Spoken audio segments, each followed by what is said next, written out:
My neighbor went from filing petty HOA complaints to swinging a metal bat at my mailbox, and that single swing triggered a felony case.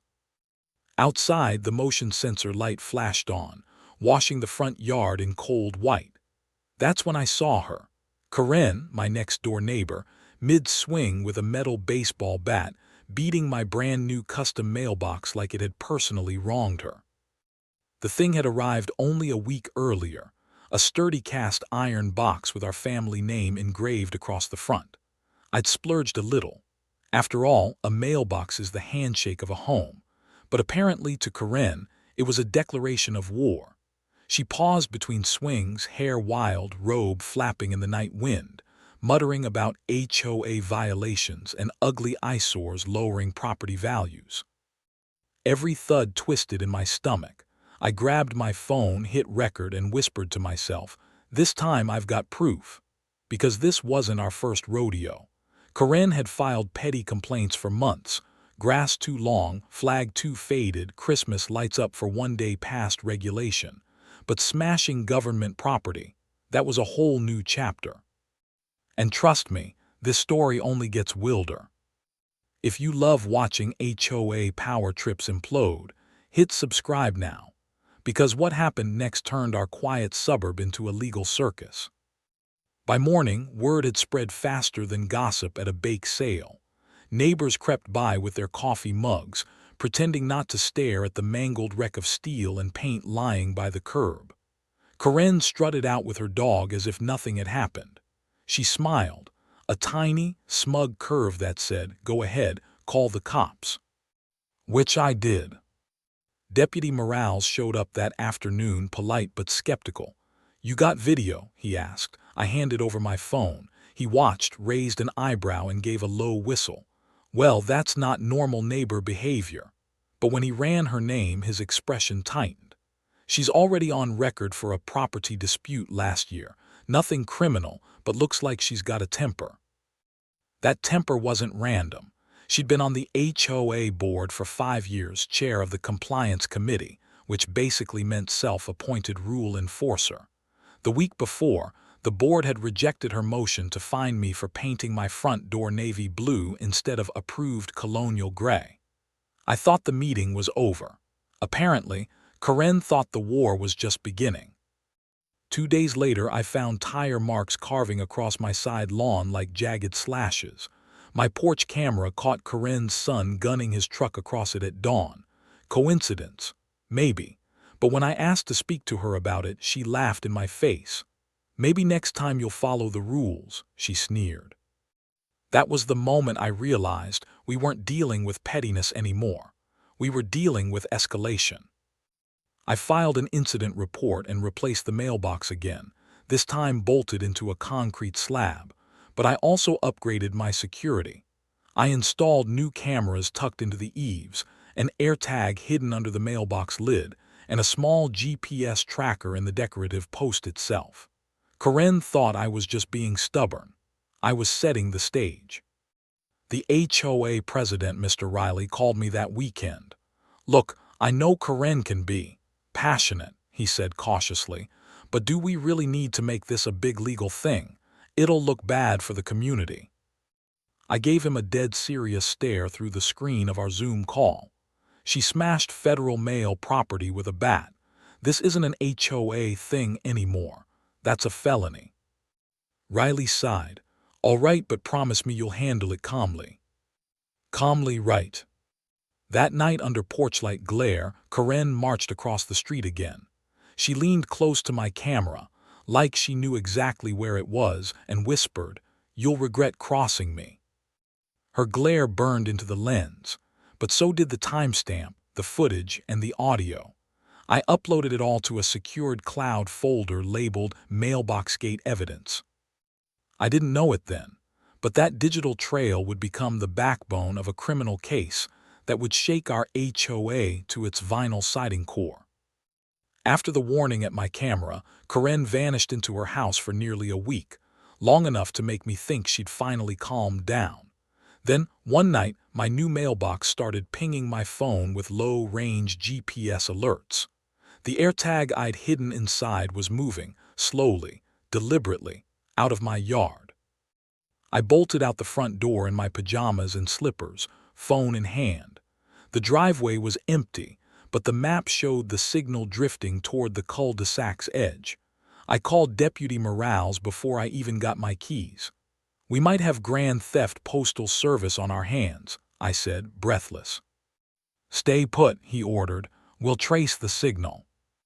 Within 40 minutes, the deputy's cruiser turned into my street. Behind it, another neighbor, Danny, jogged out holding her phone.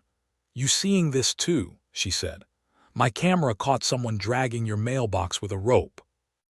We huddled over her footage right there on the sidewalk.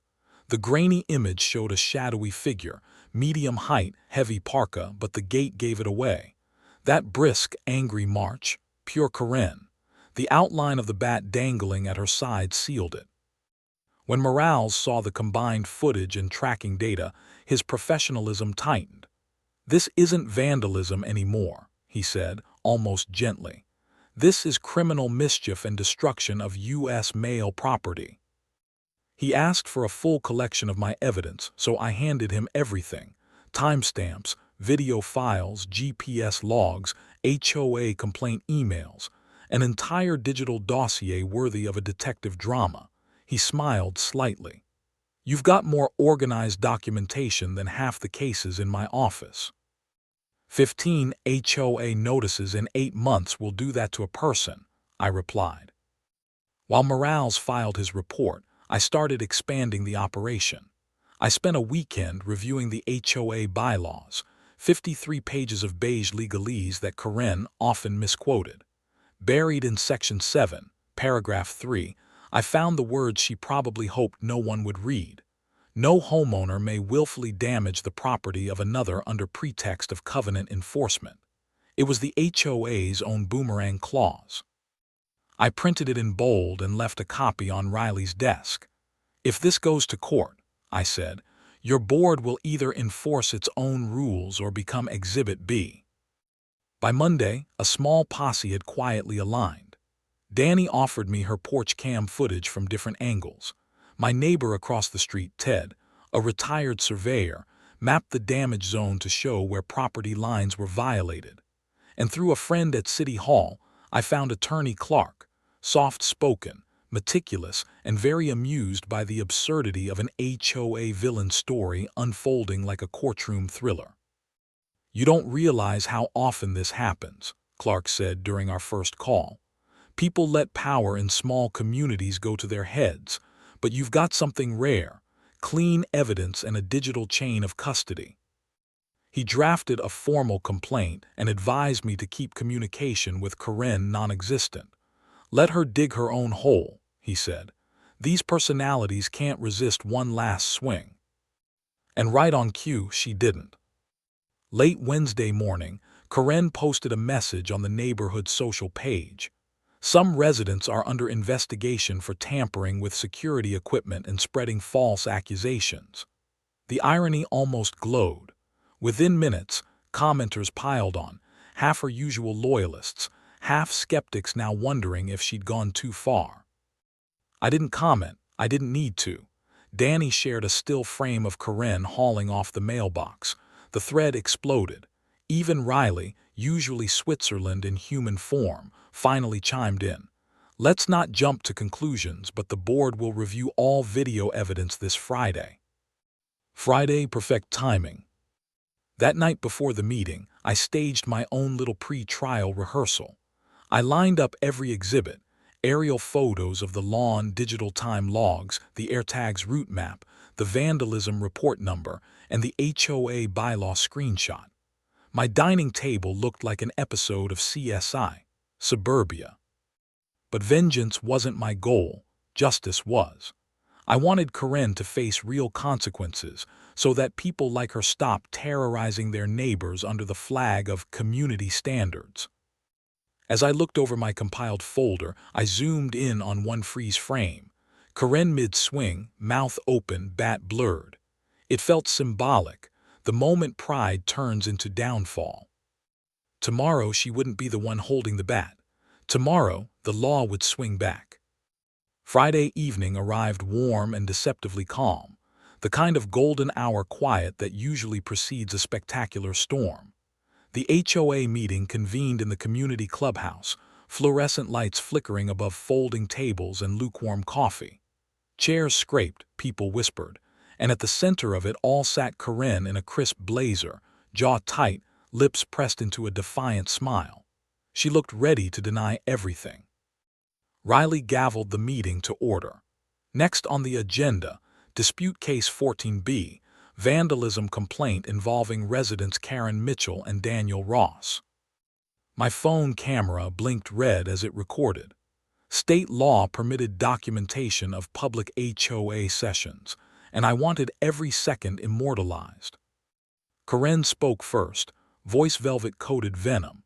Daniel has been harassing me for months with false accusations. He installed unauthorized surveillance equipment facing my property, and I believe he's tampering with HOA communications. Her allies murmured supportive tisks.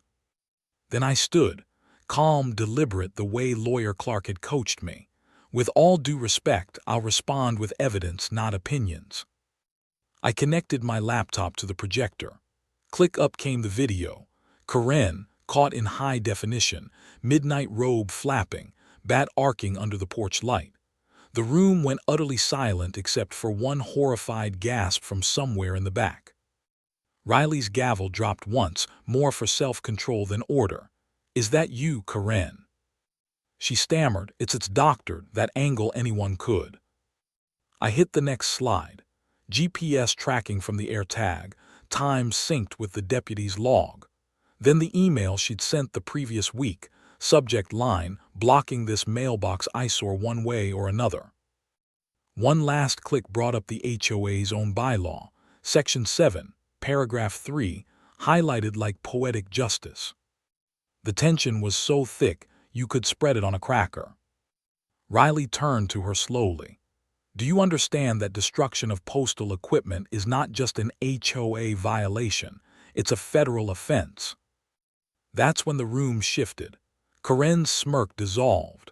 Her complexion drained to paper white. Even her staunchest supporters leaned back, not wanting to catch collateral scandal. Deputy Morales, who had come to the meeting as an observing party, stood and cleared his throat.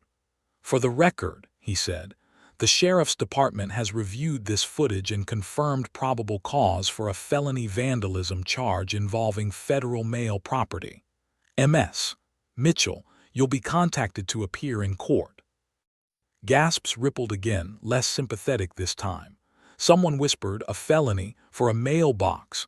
Another answered, "Not just a mailbox, Dan's was titanium reinforced."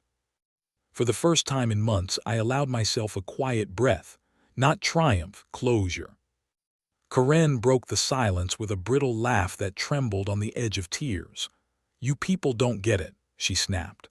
"I was protecting property values. He paints his door whatever color he wants, installs tacky hardware, and I'm the villain." Danny muttered from the front row, "No, you're the one swinging bats at government property at 1 a.m. The room chuckled softly, half disbelief, half relief that someone had finally said it out loud. Riley concluded formally. "The board will vote to suspend Ms. Mitchell's membership pending legal outcome. Effective immediately, she's removed from the compliance committee." The gavel fell a final time. Outside, the evening air tasted sweeter than I remembered. Morales met me in the parking lot, folders under his arm. "Well, that escalated quickly," he said. "Honestly, I've seen bar fights end friendlier." I laughed, tired but lighter. "Guess you don't mess with the mail." Over the next month, the community transformed. Without Corinne's tyranny, neighbors started repainting their front doors, all sorts of non-approved colors blooming like rebellion. The HOA quietly amended its rules to include a civility clause. And word of Corinne's criminal charge, a genuine felony for willful destruction of federal property, spread across town like wildfire. When sentencing day arrived, she pleaded guilty to vandalism and was fined enough to have bought everyone on the street a new mailbox. Probation replaced jail time, but the reputation hit was permanent. The day the court ruling came through, I printed one last note and slipped it into the box she once destroyed. Dear Corinne, thank you for teaching the neighborhood about boundaries, bylaws, and karma. Sincerely, everyone else. I raised the flag on that mailbox and stood there a moment, letting the sun glare off its flawless paint. The bat's scars were gone. The peace, finally, was not. Justice doesn't always roar. It sometimes just clinks as a mailbox door closes on a chapter.